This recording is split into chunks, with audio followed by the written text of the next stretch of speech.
We've edited over this audio in this video because of the very high pitched screeching of the windmill. So let's have a look over here at this very dry farm dam, station dam.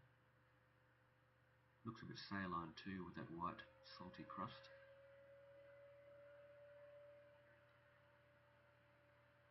It's a good idea to have a look at this country, and you can see how vast it is and what our farmers and station owners live with and work with.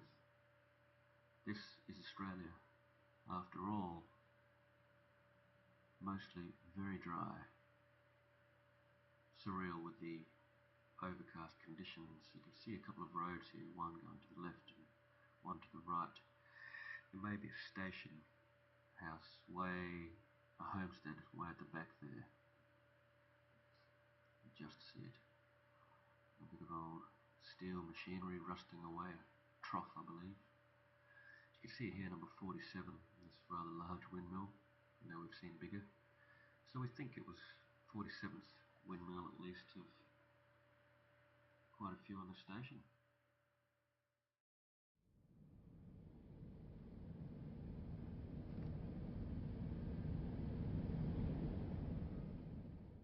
G'day guys. So I found a beautiful campsite. Well, it's okay. Just east of Barclay Homestead Roadhouse. I'll just show you something that I found. So it looks like white ants. I've never seen anything like it.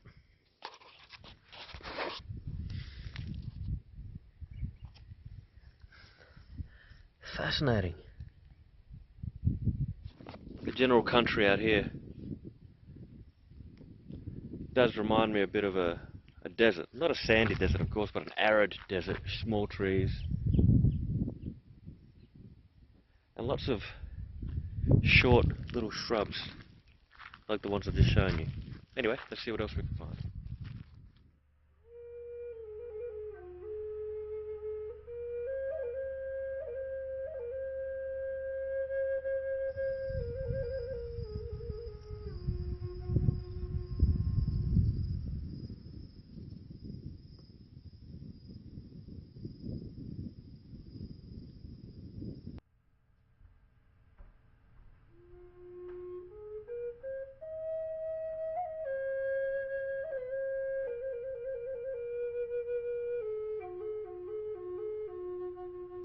Morning guys. So we're out camping in some mallee country, spinifex. Might show you quickly in a minute. But I want to show you these mallees are so resilient out here in the outback. White ants fire, mainly white ants I think, killing this. So you can see here, this dead mallee stump. It goes that way. See if I can show you. So that's dead, laying down. What I love about these resilient mallees is that as one of the stems, because a mallee is a multi-stemmed eucalyptus, is that as one dies, white ants fire, whatever, another one pops up. So these mallees, although they don't look that old, they don't look that thick and tall, some of them can be very, very old indeed. So there's a little sapling coming up. And this one right here is one of the older mallee stems. They don't get much bigger than that. And again you can see another dead stem here. Two dead stems. Beautiful fresh one growing from the same rootstock. Same bulb. I hope that's the right terminology. It's probably not, but I think you get the gist. Another example this way.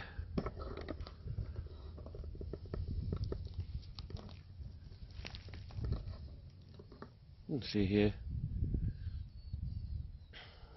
obviously living, and then there's 3 or 4 dead ones.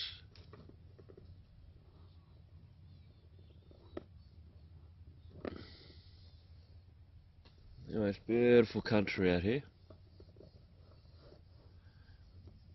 You can see the spinifex. and whatnot.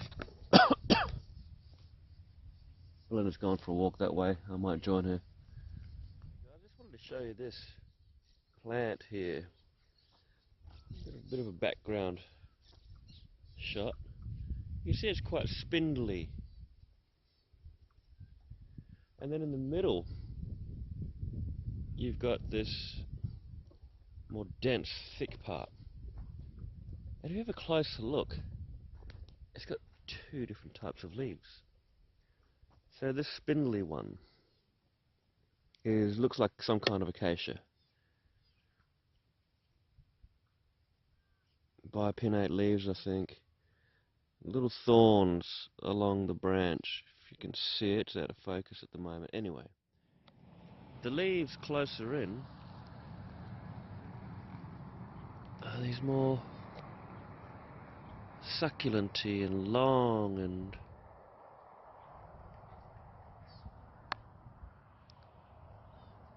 I'm trying to get it in focus. Here we go.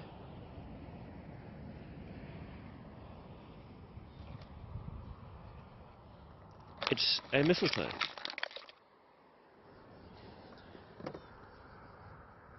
An outback mistletoe.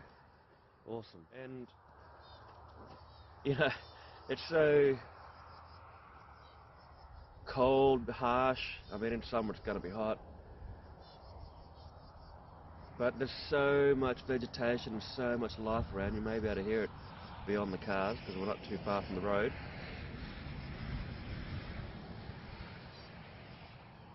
And if you just look a little bit closer, you'll see some interesting things. So mistletoe, by the way, so it's a parasitic plant. So the lovely birds will chew the fruit from the mistletoe, poop it out onto the branches of these acacias, as it were, and the seeds come out in the bird poop,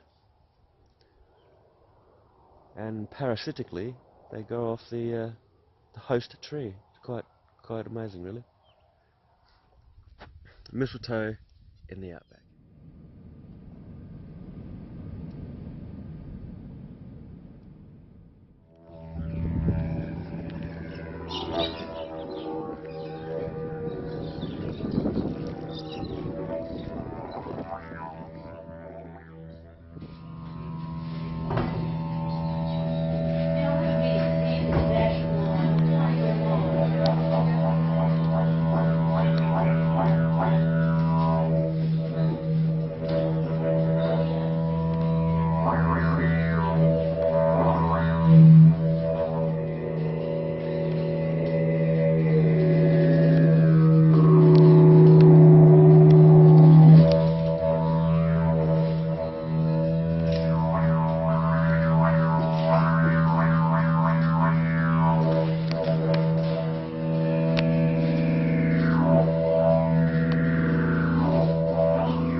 Creek.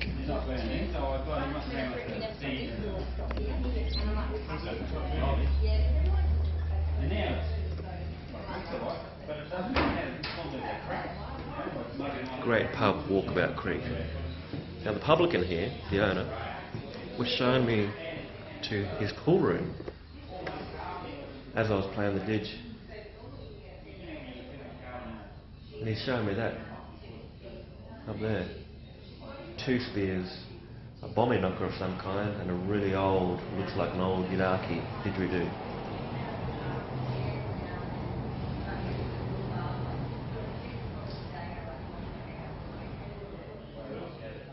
You can see with that didge there, it's the old ochre.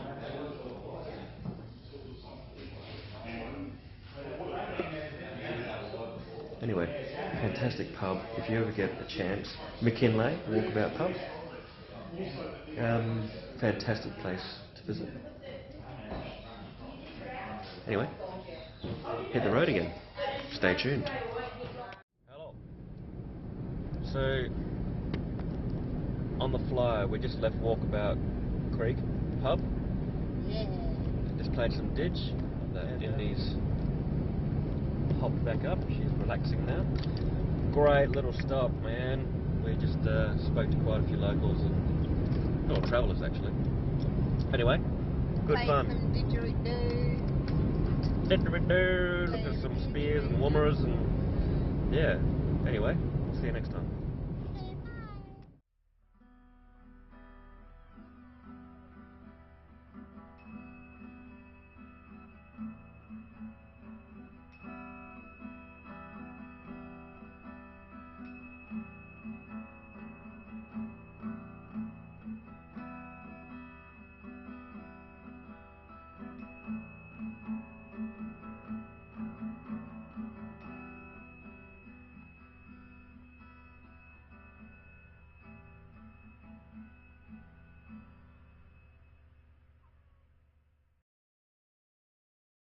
Hello.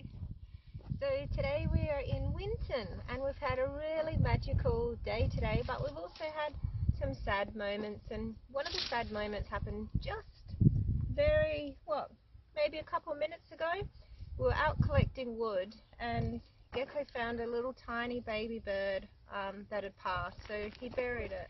And something that's really important to my heart is when I collect wood, I always look, and if it looks like it's been in the ground for a while, I won't pick it up because I know that there's lots of animals that live there. And then if it looks like it's just fallen from the tree, I'll pick it up and check. No little bugs or grubs, so that's cool.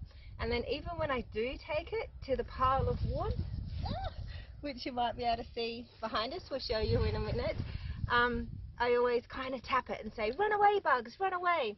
And then when we light the fire, they get closer and closer, the wood gets closer to the fire, so the bugs, if there is any left, then they know that it's getting warmer, I've got to run. So I keep telling them, go, go, go, because we have an opportunity as human beings that we can always be kind and make sure that no animal of any kind on earth can suffer in our presence. Yeah. So yes, absolutely. So be wary of the habitat that you may be wrecking and destroying.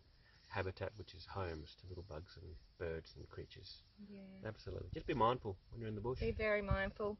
And what we tend to do, and we do a lot with the children, and both me and Gecko do it, often we'll just put our hands on our heart and stop and ask, do we really need this? Because sometimes we find cool treasures from nature and we're like, is this really special? Mother Earth, is it okay if we take this? Because we don't need everything, do we? That's right. So, yay! We just wanted to share the importance of giving love back to the earth and the animals. And we'll start this fire soon.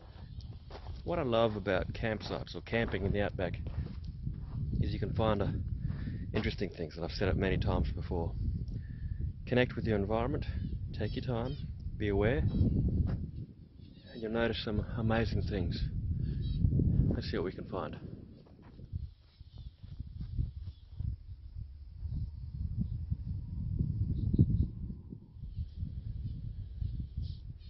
Not too hard to find, you just follow the noise.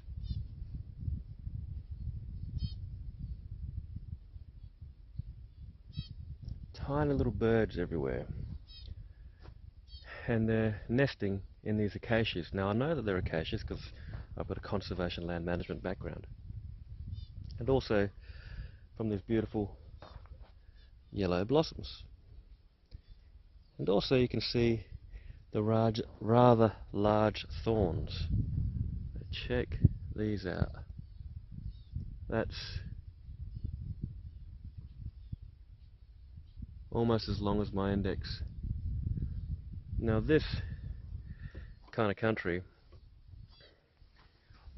is reminiscent to me of my work out in Saudi Arabia in Riyadh. So g'day to all Sultan and all of the guys from Riyadh in Saudi. This is what they would call a wadi, or a waterway. So it's a bit windy out here. So I say reminiscent of my Saudi days, my Riyadh days, because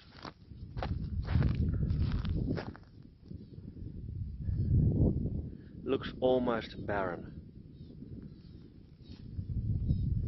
So we're heading to Winton. We're about 200 k's, 150 k's north of Winton, which is about 200 k's north of Longreach. So we're in central Queensland. So it doesn't seem to be too much out here. So which is why when you're travelling the outback, and you come across any structure, any environmental structure, so a wadi or a little waterway like this, which normally has trees like these acacias around it, you're always going to find wildlife. So you've got the birds and the trees, kangaroos, because there's kangaroo poop around, wasps I've seen, those big wasps that get spiders and drag them to their lair. Seen one of them. See what else we can find. Flora or fauna. So these acacias, so green in this arid, so healthy in this arid landscape. They're like temples for wildlife. It's amazing, not just birds. I'll see if I can get this in focus for you.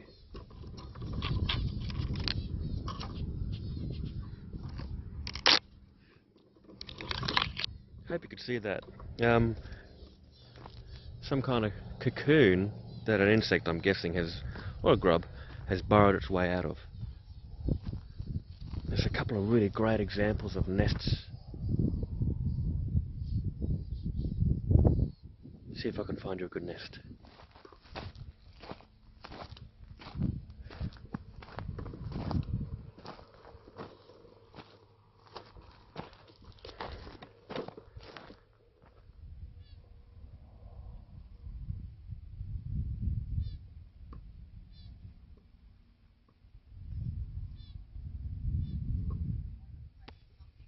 Our friend, the willy wagtail. Right next to campsite.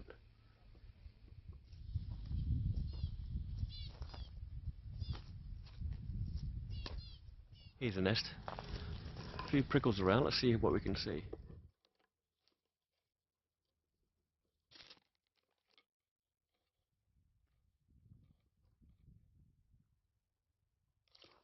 I think that was an egg. Cool. So, here's one of those good nests I was talking about. You can just see behind me. Right there. Bit out of focus. A little hole there. Let's have a closer look.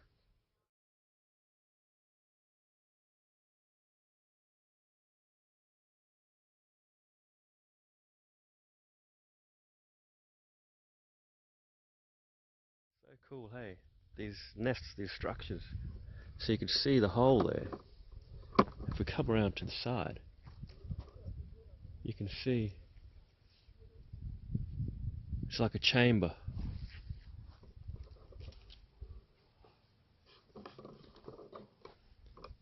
So the hole goes in and the chamber goes down. So you can see the difference between that nest, which is quite, not so much complicated, but certainly got a bit of experience behind the building of it. And you've got one like this here. A bit rough. And there's some that are hardly even three-dimensional, they're just little flat little pans. So here's another good one. Just through there, there's a bit of a hole. Now if we scoot around,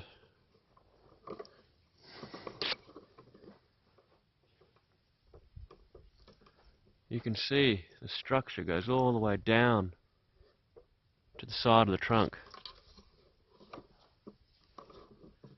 Fascinating stuff.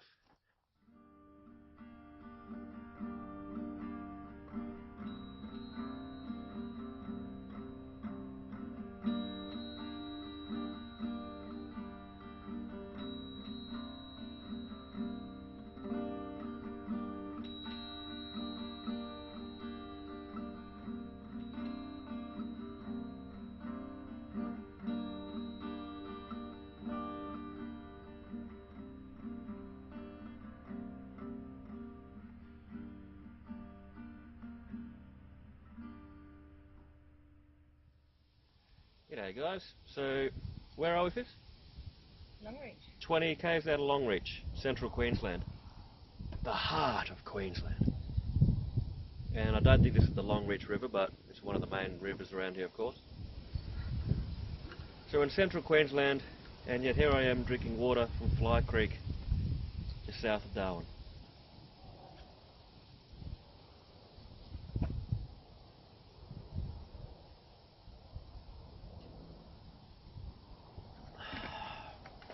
straight from the ground at a mate's place. G'day Benny, g'day Fran. That water doesn't look too appetising, does it? But I think there's some red claw in there, some yabbies. We'll have a look later on. Well, Wow, that's cool. Indee, where's Indee? You can see these little marshmallow feet running along.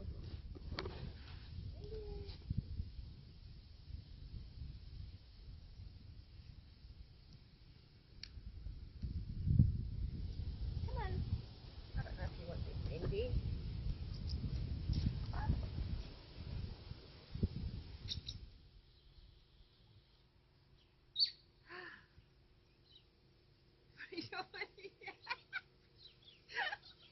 What's that? What are you?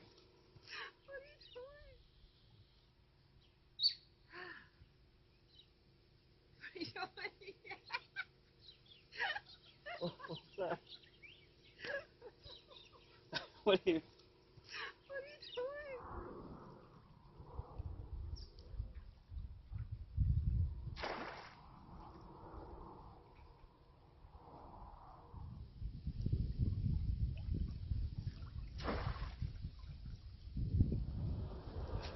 Just dropped a couple of traps in, see how we go.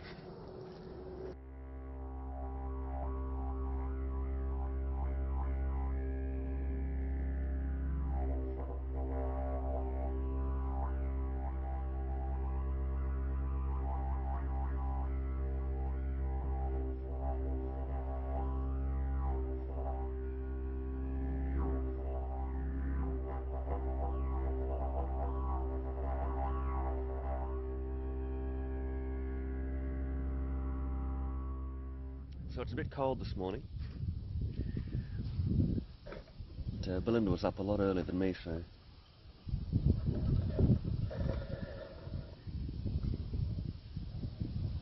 we're going to go check these nets. Woken this morning to birds playing on the windscreen. It was lovely. Oh, I forgot. It's quite muddy down here. It's freezing. What I've found is that having purple pants really does help.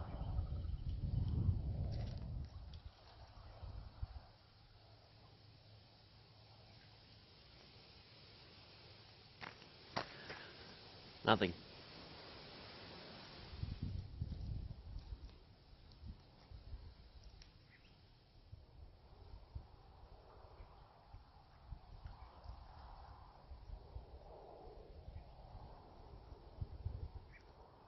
Will you have a look at this? No yabbies.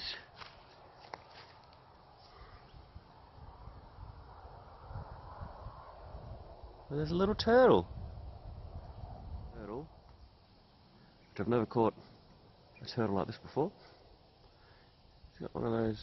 It's like two shiny. See that nose. Little tail, these little feet. So a little turtle. Tortoise.